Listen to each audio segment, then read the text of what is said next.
Good morning, good afternoon, good evening, wherever you are. How you doing? I hope you're doing well this day. We are doing fine up here in Canada, Montreal.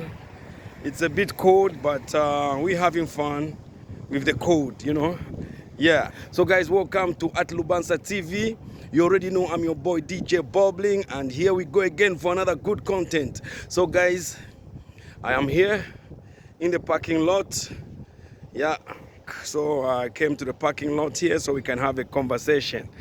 You already know, guys, it's all about Africans for Africa. Yeah. If you are in the diaspora, guys, and you're from Africa, this is for you. Yeah, guys, so let's go. I'm going to take you for a walk and we're going to have fun. Let's talk about the economic freedom of Africa. We want Africa to be economically free. That's right. So what I need you guys to do is to subscribe, like, and share this video. That's right. And don't forget to leave us a comment. What do you think about the economic freedom of Africa? Is Africa truly free?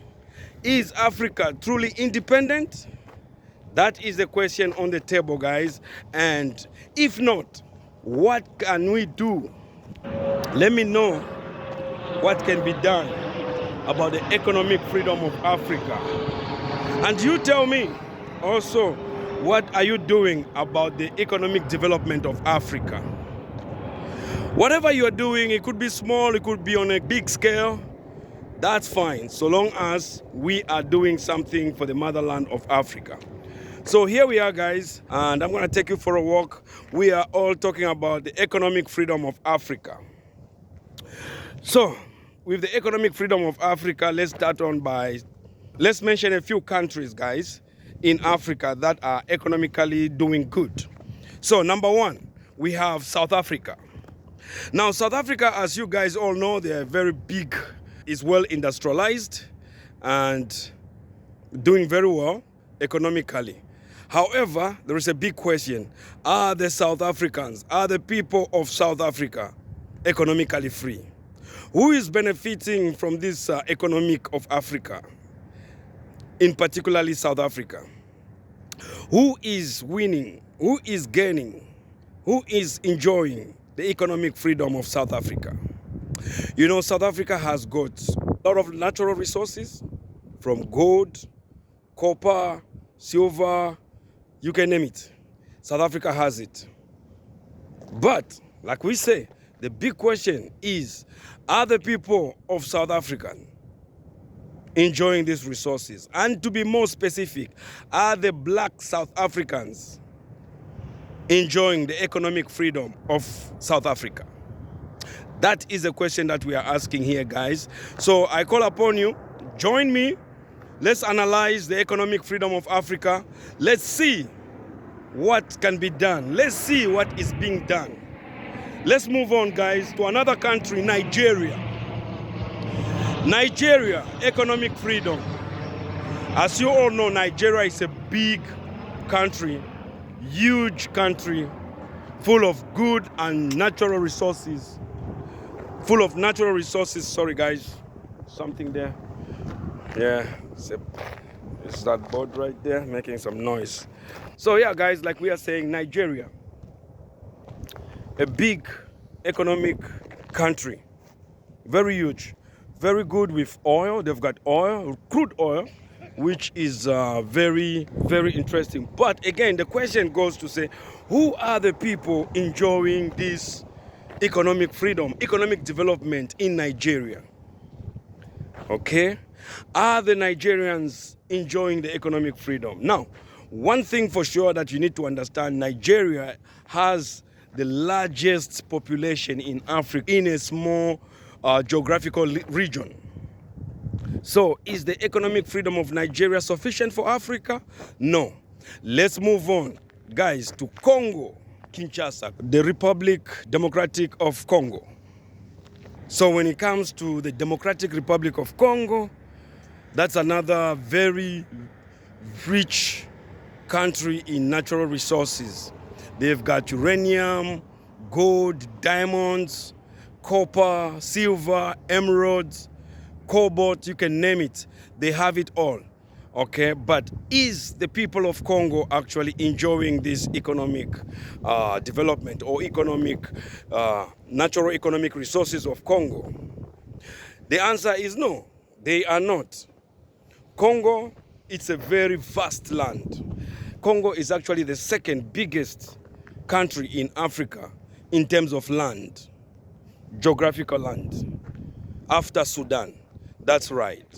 But we're still asking the question, is Congo, the Congolese people, are the Congolese people enjoying these natural resources of Congo? Somebody tell me something in the comment section right there. What do you think? African development, the economic freedom of Africa. Let's move on, guys, to Kenya, East Africa. Kenya is coming up very well. Kenya is doing very good in East Africa, with President Ruto advocating for the African currency. Good. That is awesome. Can the African currency beat the dollar currency?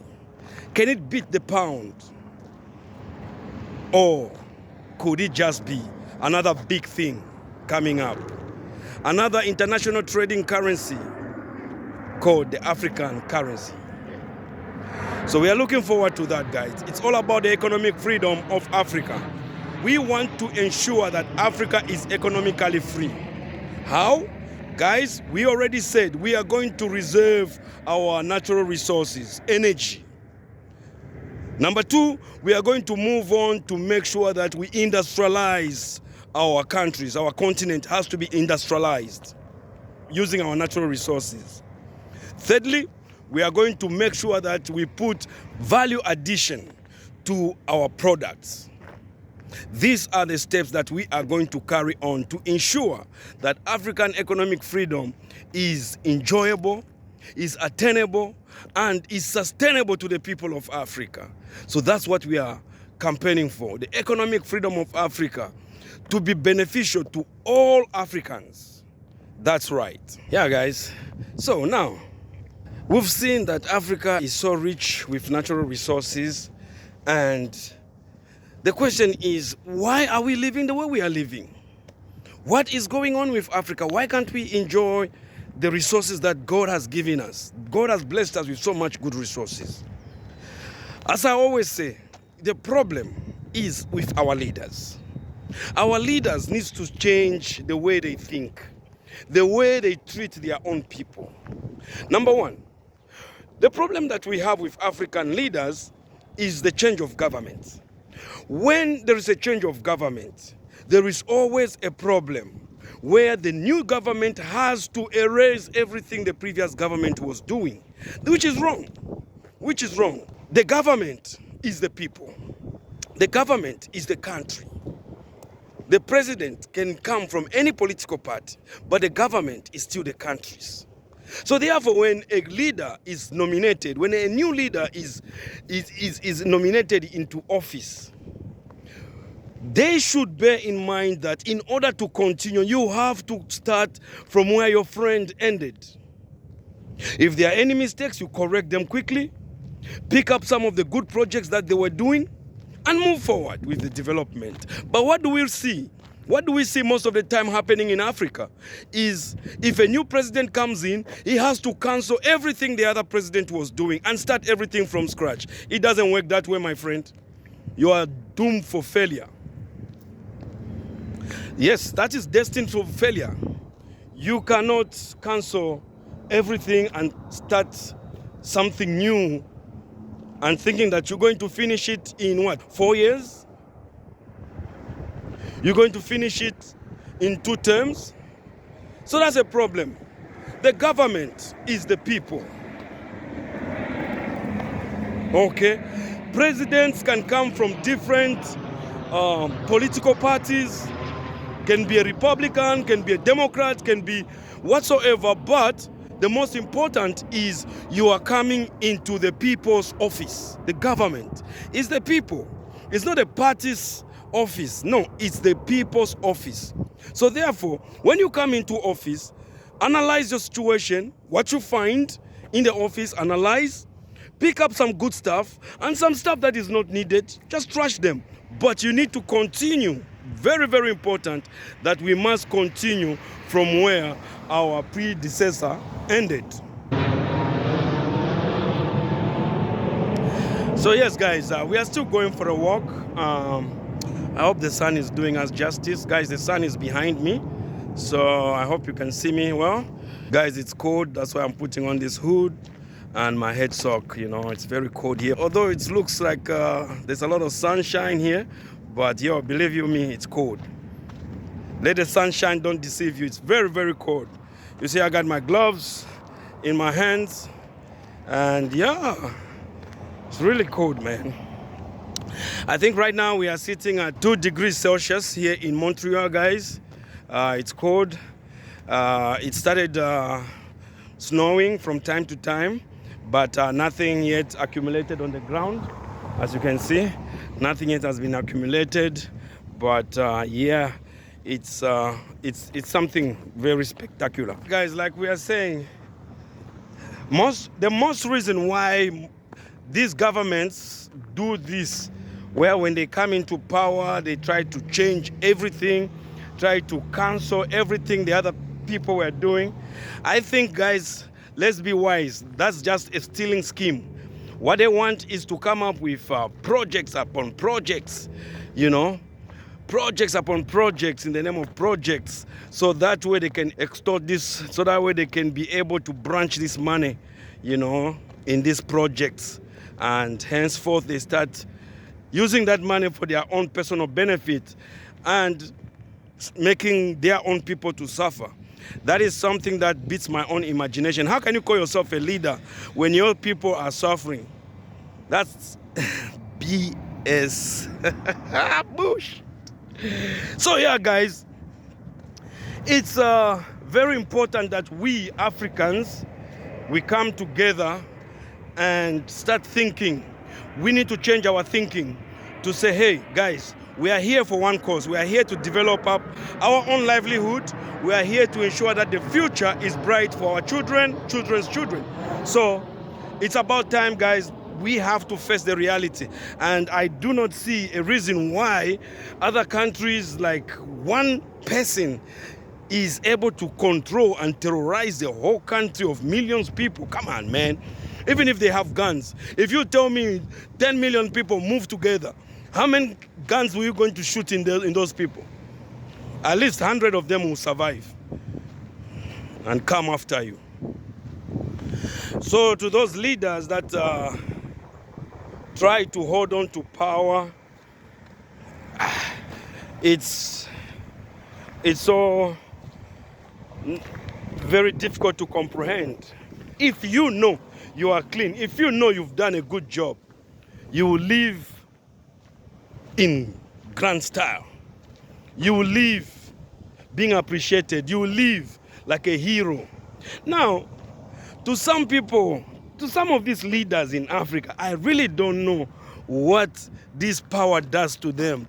That chair, I guess it has got glue. When you sit on there, you don't want to leave. Can you imagine?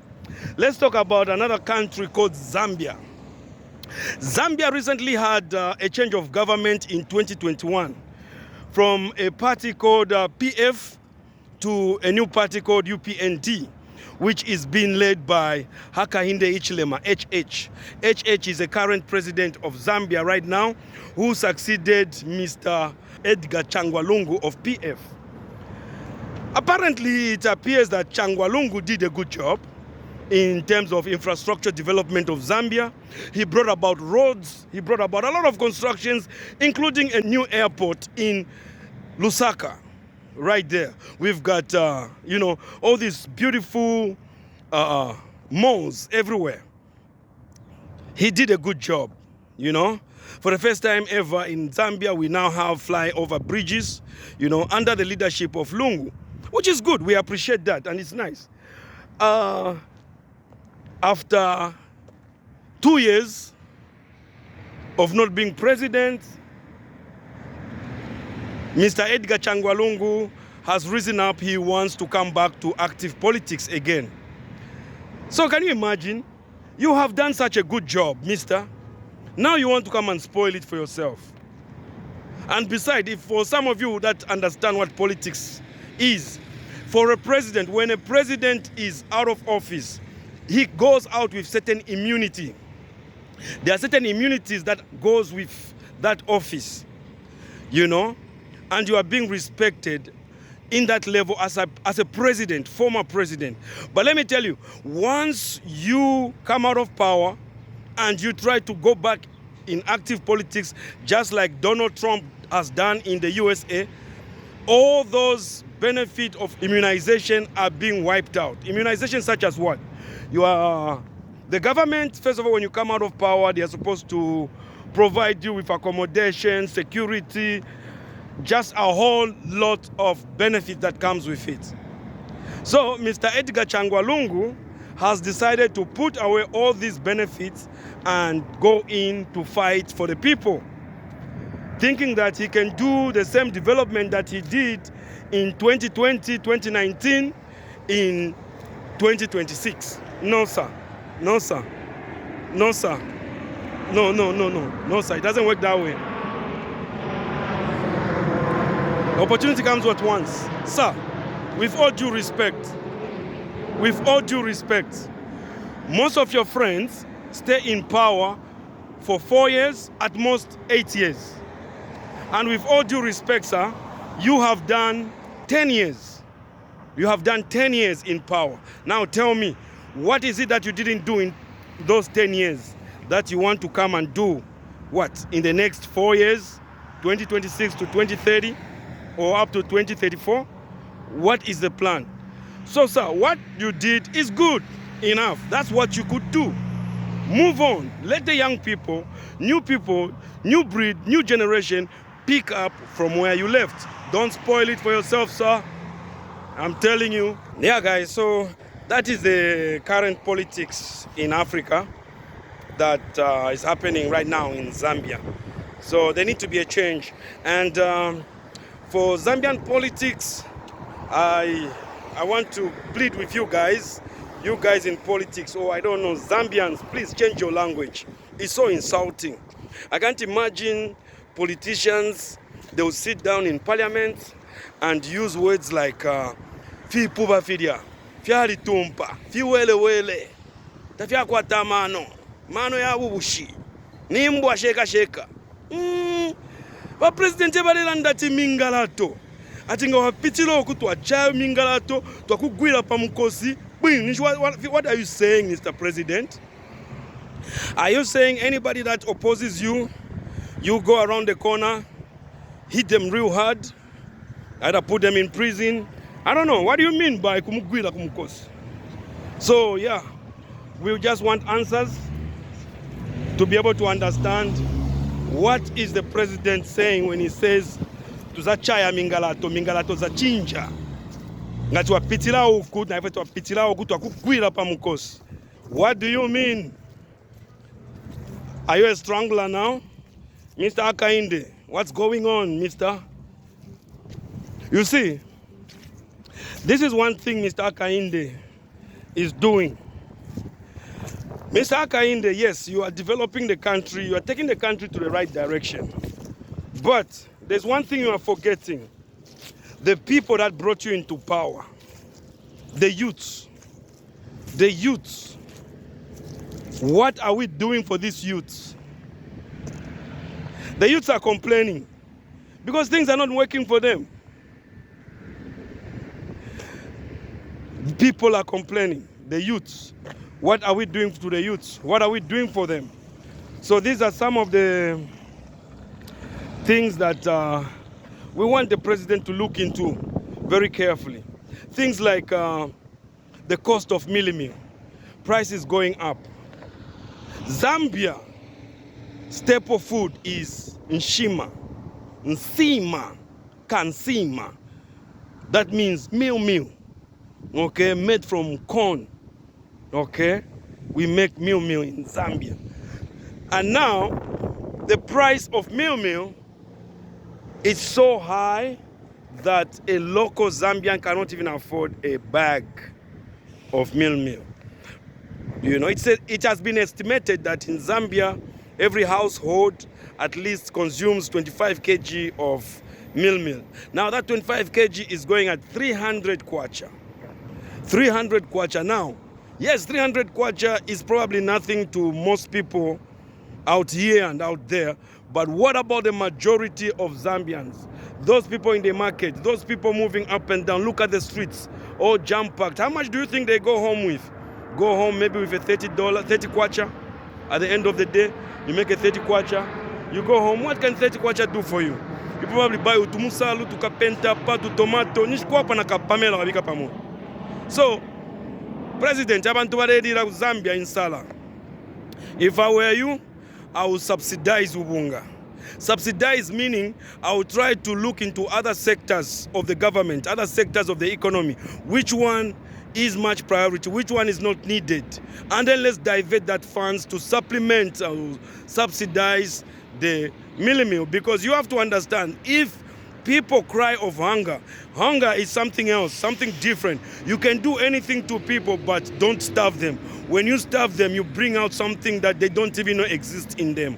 So I urge you, Mr. Akainde, please look into it, consider the people, and let's provide means and access. If now it's rain season, can we make certain legislations that are very effective for farmers? Look at the price of maize seeds. Look at the price of fertilizer. How is it going to be next year? It's still going to be the same, because a lot of people this year are not able to afford, they can't afford the seeds and the fertilizer. So at the end of the day, what are we preparing for in 2024? A good harvest? Let's pray and keep our fingers crossed that this year God is going to bless us in Zambia with some good rain all over Africa, so that there might be plenty and plenty of food. So yeah, guys, this is what is happening in Africa, and we are praying that things will change, that Africa is one day going to enjoy that economic freedom of Africa. So we have again some African leaders advocating for freedom of movement, visa-free among African people, which is good. I like that, because that is going to improve the movement of goods and services among different countries. However, it's something very huge again to consider in terms of security, that is in terms of border securities and stuff like that, you know, because we don't want criminals to be moving up and down freely, moving from one country to another. That is also something else to consider. But we are happy again at the same time for that initiative to say, you know what, Africa, we can be able to have that freedom of movement among each other. To do what? To improve our economic, stabilization, so that we can be able to trade among each other very easily. And also, if everything goes well, to say we have our own currency as an African nation, African continent, then even better. So most of these trades, they shall be done in our own currency. Unlike what is happening right now, where you want to buy something from your neighboring country or the other country within the same continent, somehow you need to convert that money into dollars in order for you to make that trade, which is a bit, challenging for Africans, because you are not getting your money in dollars, you are getting in a different currency, and then when you convert that money into dollars, your money becomes useless. Therefore, you can't even do anything with that little money. You can't do anything with that little money. So that's why we are saying African economic freedom has to be reinforced. Yeah. We have to. So now these are some of the things that we have been experiencing in Africa, our continent, for actually a long time. So guys, I want to thank you so much for spending your time with me this afternoon. Economic freedom of Africa. Thank you, and I'll see you there. Thank you for tuning.